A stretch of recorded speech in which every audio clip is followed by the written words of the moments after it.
Shalom, salam sejahtera bagi kita semua. Saya kini percaya keadaan apapun yang kita alami saat ini, kita mau sama-sama tetap bersyukur karena betapa besar kasih Tuhan yang begitu melimpah buat saya dan saudara. Kita mau sama-sama terus minta Tuhan untuk menyempurnakan kasih-Nya di dalam kita.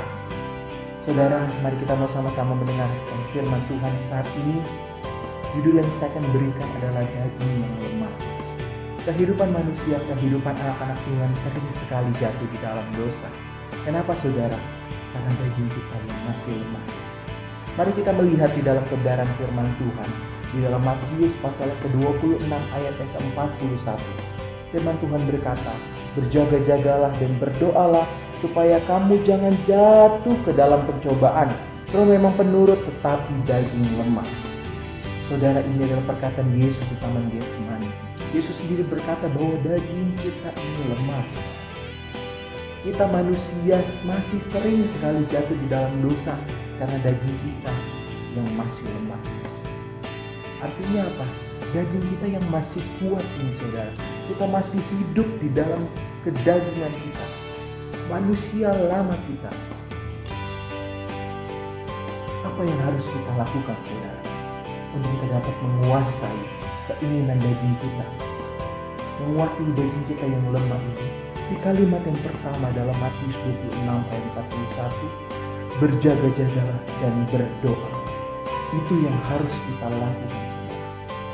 Bukan kekuatan kita, bukan apa yang kita miliki saudara yang dapat menguasai keinginan daging kita, tapi berjaga-jagalah dan berdoa, minta pimpinan Roh Kudus.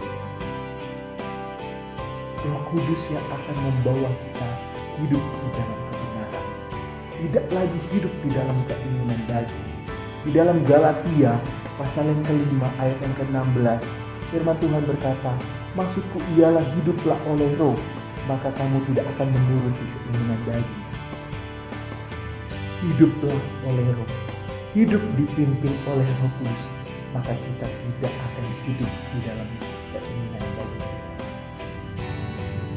Kita dapat menguasai daging kita yang lemah kalau kita mau hidup dipimpin oleh Roh Kudus. Hidup di dalam kebenaran firman Tuhan. Roh Kudus yang akan memimpin saya dan saudara. Mari sadari bahwa daging kita ini lemah. Kita tidak bisa melakukan apapun dengan kekuatan kita, dengan apa yang kita punya. Tapi Roh Kudus yang akan menolong, memampukan saya dan saudara. Segala kemuliaan hanya bagi Tuhan. Tuhan Yesus memberkati.